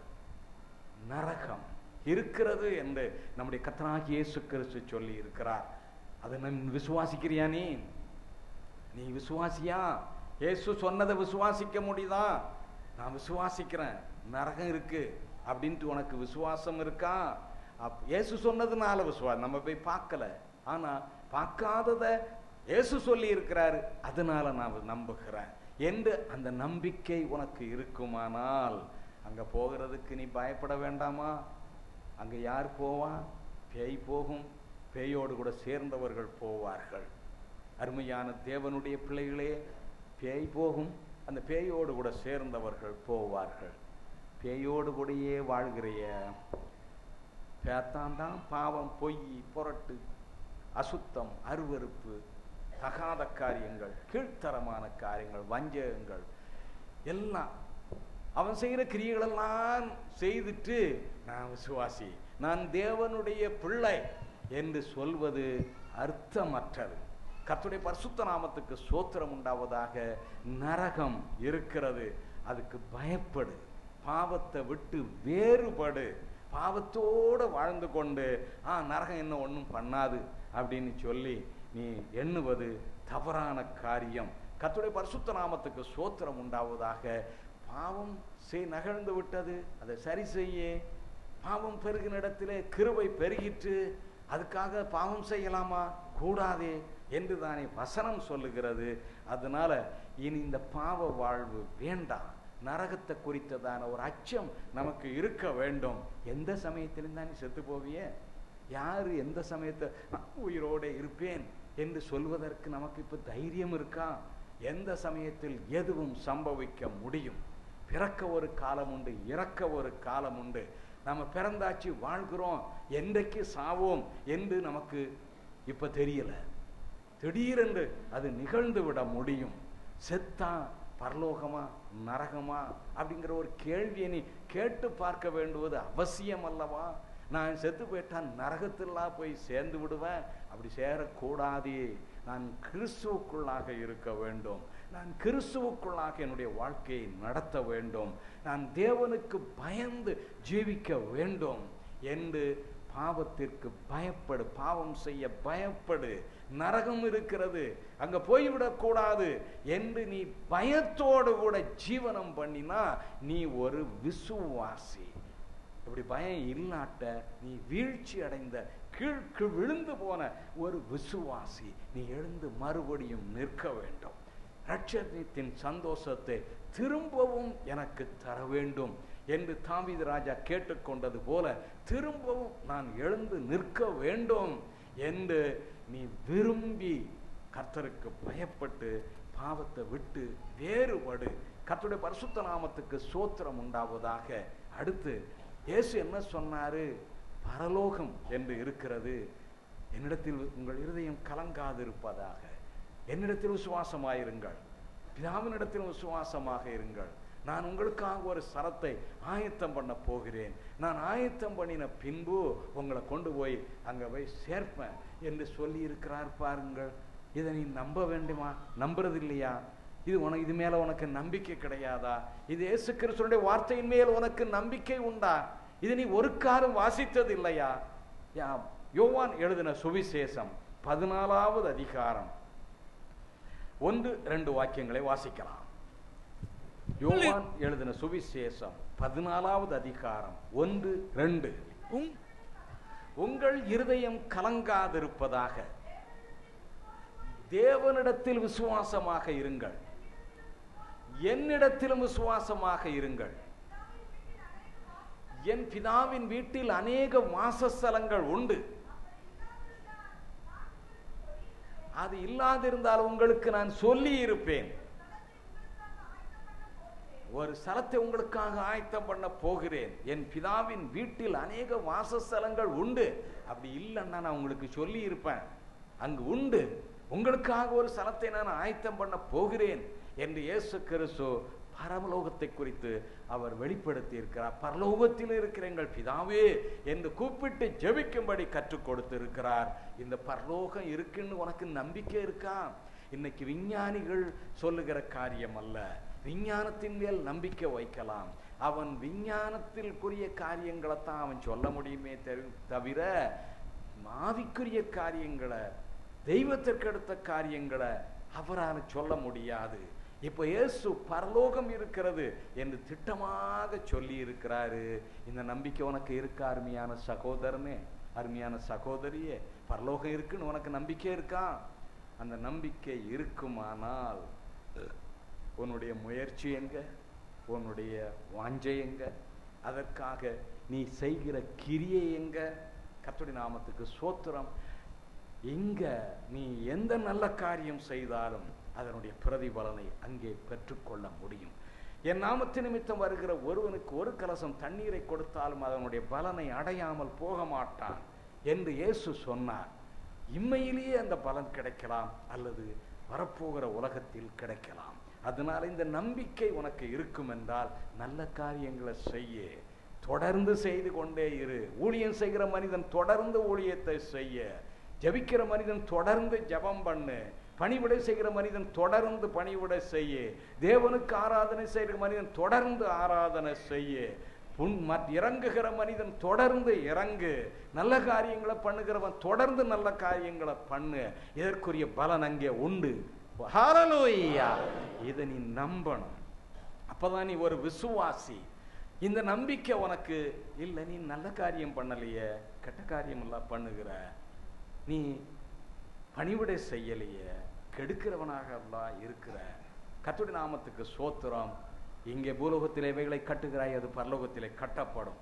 இங்க ஒரு நல்ல காரியத்தை பண்ணனா அங்க உனக்கு ஒரு வாசஸ்தலத்துல உனக்கு ஒரு அலங்காரம் உண்டாகும். அதனால பரலோகம் இருக்கு அப்படின்ட்டு விசுவாசி. அதற்காக நீ கிரியை நடத்தி, இந்த வருஷம் புதிய வருஷம் வந்தாச்சு, இந்த வருஷத்துலயாவது நான் பரலோகத்தை கொஞ்சம் பார்க்கணும், அங்க எனக்கு பொக்கிஷத்தை சேர்க்கணும் அப்படின்ட்டு ஒரு நல்ல எண்ணம் உனக்கு உருவாக கடவுது. கர்த்தருடைய பரிசுத்த நாமத்துக்கு ஸ்தோத்திரம் உண்டாவதாக. இயேசு என்ன சொன்னாரு? இதோ சீக்கிரமாய் வருகிறேன் என்று அவர் சொல்லி சென்றார.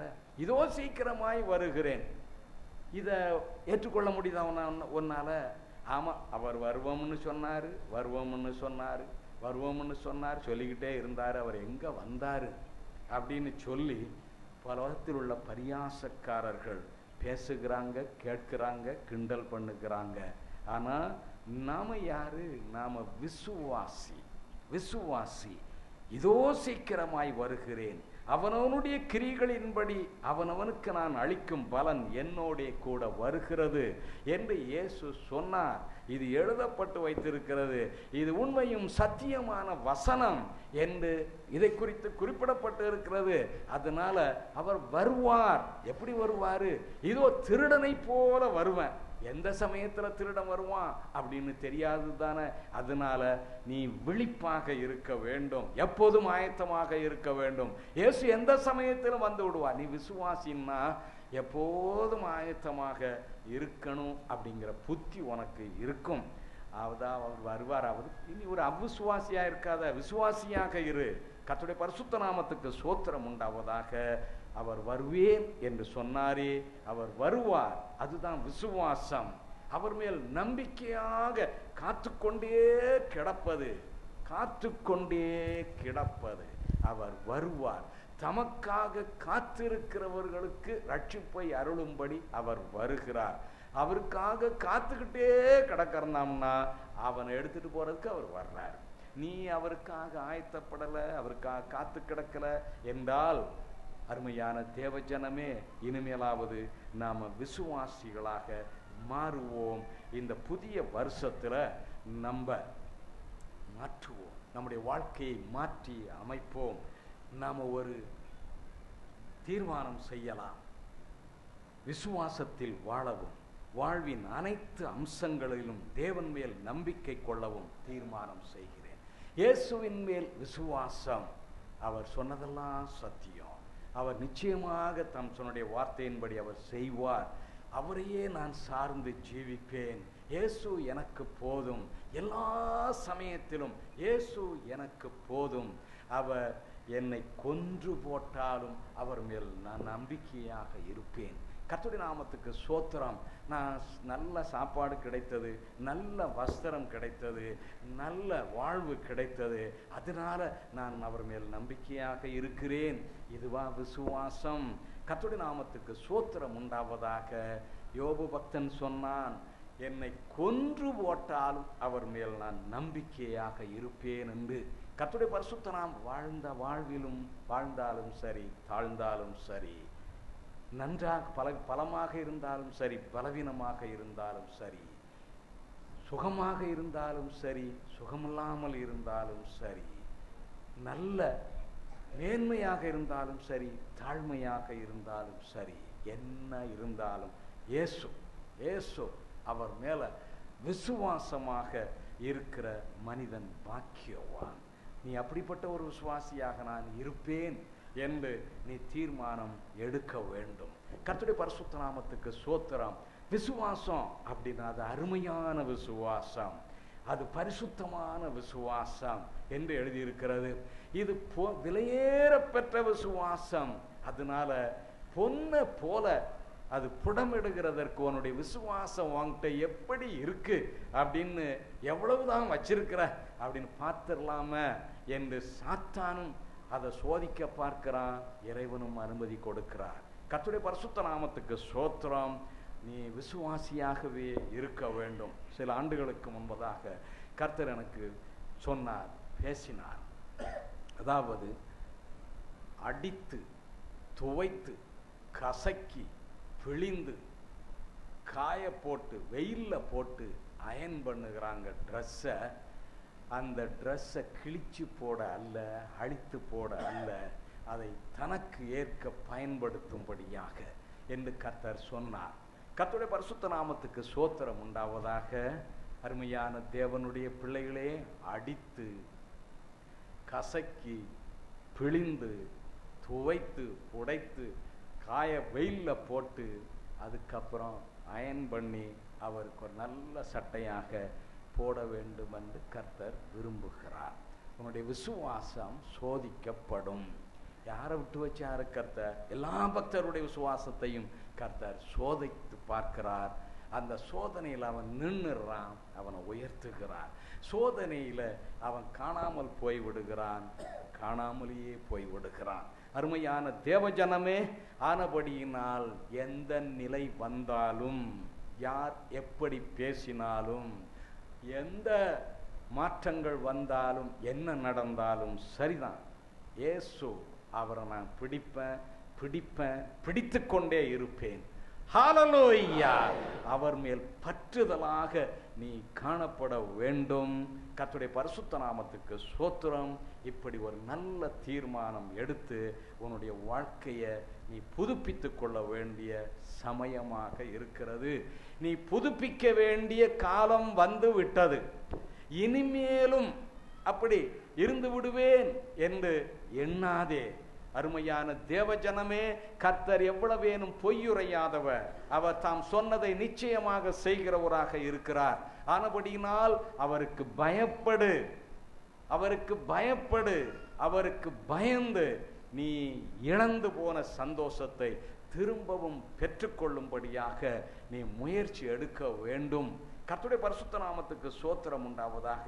இஸ்ரவேலில் ராஜாக்களுடைய வாழ்க்கையை பார்த்தால் 42 பேர் அரசாட்சி செய்தார்கள் இஸ்ரவேலிலே. அதிலே 33 பேர் கெட்டவர்களாக இருந்தார்கள். 9 பேர் தேவனுக்கு பயப்படுகிறவர்களாக இருந்தார்கள். அந்த தேவனுக்கு பயப்பட்டு சீர்திருத்தங்களை செய்தார்கள். பாருங்கள், அவருடைய வாழ்க்கையெல்லாம் செழிப்பாக இருந்தது. கடவுள் அவர்களோடு கூட இருந்தார். அவர்கள் எங்க போனாலும் வெற்றி அவர்களுக்கு கிடைத்தது. தேவ ஆலோசனை கிடைத்தது. கர்த்தருடைய பரிசுத்த நாமத்துக்கு ஸ்தோத்திரம். உனக்கு ஒரு சந்தர்ப்பம் கொடுக்கப்படுகிறது. நீ உன்னுடைய வாழ்க்கையை சீராக்கி கொள்ள வேண்டும். எசேக்கியாவினுடைய நாட்கள்ல ஒரு சம்பவம், யோசியாவினுடைய நாட்களில் ஒரு சம்பவம் நடந்தது. இஸ்ரவேலர்கள் எல்லாம் கடவுளை விட்டுட்டாங்க. அவங்களுக்கு தேவாராதனையும் இல்லை, ஒரு சத்தியமும் இல்லை, ஒன்றும் இல்லை. அப்போது இந்த யோசியா ராஜாவான போது அவன் ஆலயத்தை சரி பண்ணுவோம் என்று சொல்லி பல ஏற்பாடுகளை செய்தார். அப்போது ஒரு வேத புஸ்தகம், நியாயப்பிரமாண புஸ்தகம் அங்கே கிடைத்தது. அதை எடுத்துட்டு வந்து அந்த இல்கியா என்கிற ஆசாரியனை வாசித்து பார்த்தான். வாசித்து பார்த்த உடனே, ஐயோ இப்படியா எழுதியிருக்கிறது, இதுக்கும் நமக்கும் சம்பந்தமே இல்லாமல் இருக்கிறதே என்று அலறி அடித்துட்டு போய் ராஜாட்ட சொல்லி ராஜாவுக்கு வாசிச்சான். வாசித்த உடனே ராஜா தன்னை தாழ்த்தி, இந்த மாதிரி எழுதியிருக்கிறதா, இதன்படி செய்யாமல் போனதுனால தானே நம்முடைய முற்பிதாக்கள் எல்லாம் பெரும் துயரத்தை அனுபவித்தார்கள். நான் அதை சீர்பொருந்த செய்வேன் என்று அவர் தன்னுடைய வாழ்க்கையை சீர்படுத்தி அந்த வசனத்தின்படி ஏற்பாடு செய்தார். வேதத்தை வாசியானி, கர்த்தருடைய பரிசுத்த நாமத்துக்கு ஸ்தோத்திரம் உண்டாவதாக. வேதம் இஸ்ரவேலருக்கு கொடுக்கப்பட்டது. அதை என்னைக்கோ ஒரு நாள் தேடுனாங்க. ஒரு புஸ்தகம் இருக்கு. அது என்ன புஸ்தகம்? மோசேயினுடைய நியாயப்பிரமாண புஸ்தகம் அப்படின்னு அப்பதான் அவர்களுக்கு புத்தி வந்தது, தெரிய வந்தது. அது மாதிரி இந்த வேத புத்தகம் இவ்வளவு இலவசமாக, இவ்வளவு எளிதான முறையில், உன் வாசிக்க தெரிஞ்ச பாஷையில, உனக்கு கண்ணு இருக்கு, உனக்கு படிக்க புத்தி இருக்கு, அறிவு இருக்கு, கேட்க காது இருக்கு, என்னென்னவோ உபகரணங்கள் எல்லாம் இருக்கு, லென்ஸ் இருக்கு. அருமையான தேவனுடைய பிள்ளைகளே, இந்த வேதத்தை நீ ஏன் வாசிக்க மாட்டேங்கிறப்பா? நீ விசுவாசின்னு சொல்றிய, வேதத்தை வாசி. தினம் தினம் வேதத்தை வாசி, தினம் தினம் வாசித்து கொண்டே இரு. கர்த்தருடைய பரிசுத்த நாமத்துக்கு ஸ்தோத்திரம். உனக்கு அது புத்தியே கொடுக்கும். நீ வேதம் வாசிச்சனா கர்த்தருடைய வழியை உனக்கு காண்பிக்கும். இருட்டாயிருச்சு, உனக்கு ஒரு டார்ச் லைட் இருந்தா நீ இடராம, பூச்சி எதுவும் கடிக்காம நீ பாதையில் நடந்து சேஃபா போயிடலாம் பாரு. அது மாதிரி இந்த வேதம் வெளிச்சம். அதை நீ வாசிய. அதை வேதத்தை உன் கையில கொடுத்துருக்கு, அதுக்கு உனக்கும் சம்பந்தமே இல்லாம இருந்ததுன்னா நீ வேதம் வாசியா? கர்த்தருடைய பரிசுத்த நாமத்துக்கு ஸ்தோத்திரம். நீ வேதம் வாசித்தாயா அருமையான சகோதரனே? இயேசு கிறிஸ்து சொன்னா, ஏது நீ எழுதியிருக்கிறத ஒரு காலம் வாசிக்கவில்லையா என்று இயேசு தம்முடைய எதிராளிகளை பார்த்து கேட்டார். என்று எழுதியிருக்கிறதே, என்று எழுதியிருக்கிறதே, என்று எழுதியிருக்கிறதே என்று சாத்தானை பார்த்து கர்த்தர் சொல்லி அதட்டி விரட்டி விட்டார். கர்த்தருடைய நாமத்துக்கு ஸ்தோத்திரம் உண்டாவதாக. நீ வேத புஸ்தகத்தை வாசித்து எவ்வளவு நாளாச்சு? நான் முன்னாடி ஒரு பரிசு கொடுப்பேன். இந்த வேதத்தை ஒரு முறை வாசித்தவர்களுக்கு 1000 ரூபாய் என்று. அப்படி நான் பரிசு கொடுக்கும்போது ஒரே ஒரு சகோதரன் வந்து அதை வாங்கிறதுக்கு வந்த வெக்கமாக இருந்தது. அநேகர் அதை வாசிக்கிறதையே இல்லை. ஜார்ஜ் முல்லர் என்கிற ஒரு பக்தன் 48 முறை இந்த வேதாகமத்தை முழங்காலில் நின்று வாசித்ததாக அவருடைய சரித்திர குறிப்பு இருக்கிறது. அவங்க தானே விசுவாசி, கர்த்தருடைய நாமத்துக்கு அவங்க தானே அறிவாளி, அவங்க தானே கடவுளுக்கு பிரியமானவர்கள், கர்த்தரை தேடுகிறவர்கள், கர்த்தருடைய வசனத்தை மதிக்கிறவர்கள். கர்த்தருடைய பரிசுத்த நாமத்துக்கு ஸ்தோத்திரம் உண்டாவதாக. இந்த வேத புஸ்தகத்தை வாசிட்டு அந்த யோசியா கடவுளோடு கூட உடன்படிக்கை பண்ணிட்டாரு.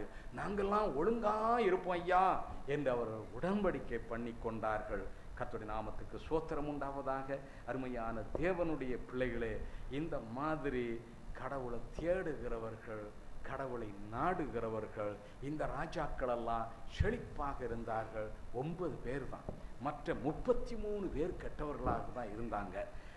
அத மாதிரி ஏன் நாம நல்லவர்களாக இருக்கக்கூடாது? நம்முடைய வாழ்க்கையில ஏன் திருப்பங்களை உண்டு பண்ணக்கூடாது? ஏன் ஆராதனை அசட்டை பண்ணப்பட வேண்டும்? ஏன் உபவாச ஆராதனை ஏன் இல்லாமற் போக வேண்டும்? நீ உபவாசித்து ஜெபித்து எவ்வளவு நாளாச்சு?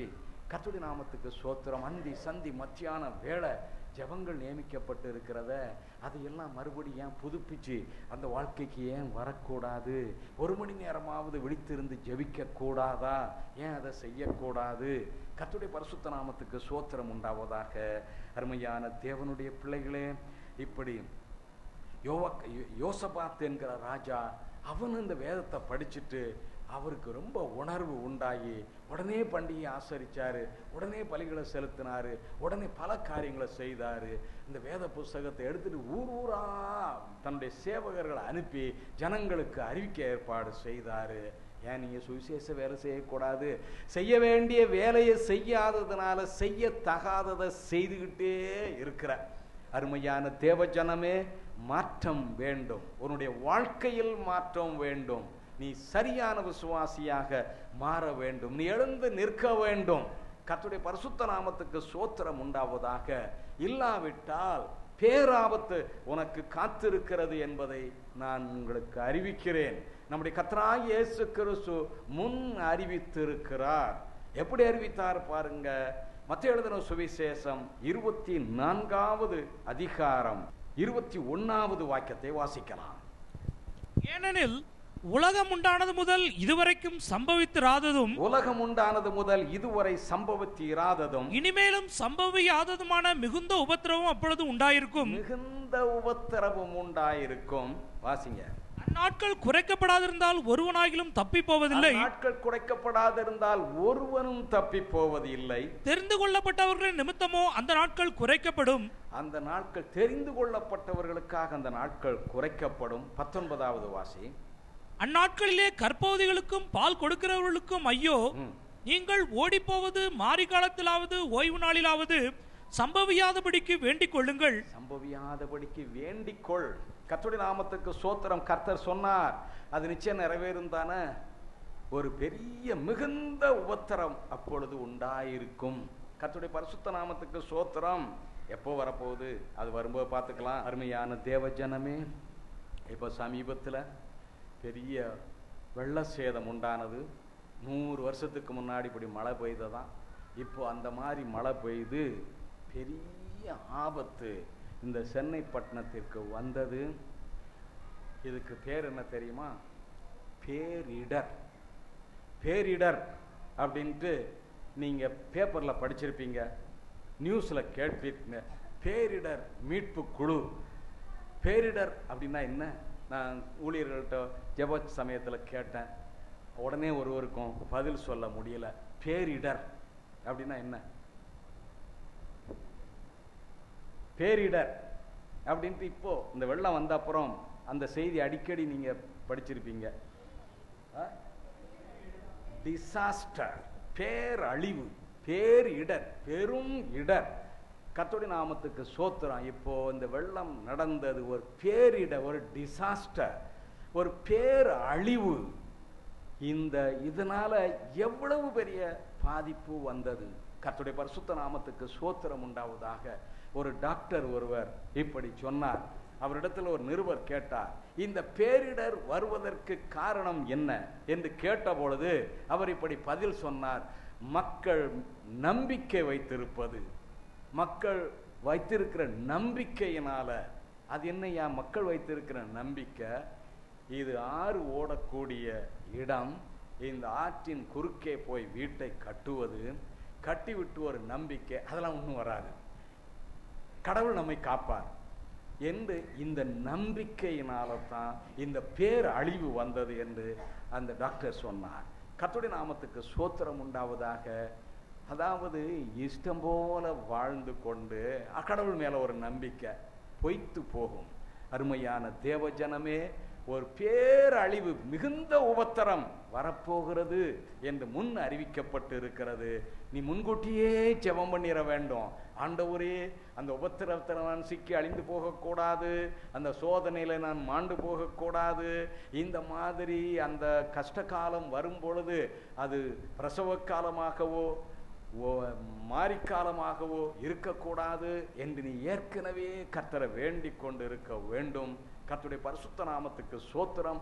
இந்த பேரிடர், பேரழிவு, டிசாஸ்டர், ஒரு பெரிய சேதம் வரும் என்று இயேசு முன்னறிவித்திருக்கிறார். நீயோ எச்சரிக்கையாக இருக்க வேண்டாமா? வருமுன் காப்பவன் அறிவாளி, வந்தபின் தவிப்பவன் ஏமாளி என்று சொல்வது போல வருமுன் நீ ஆயத்தமாக இருக்க வேண்டும்.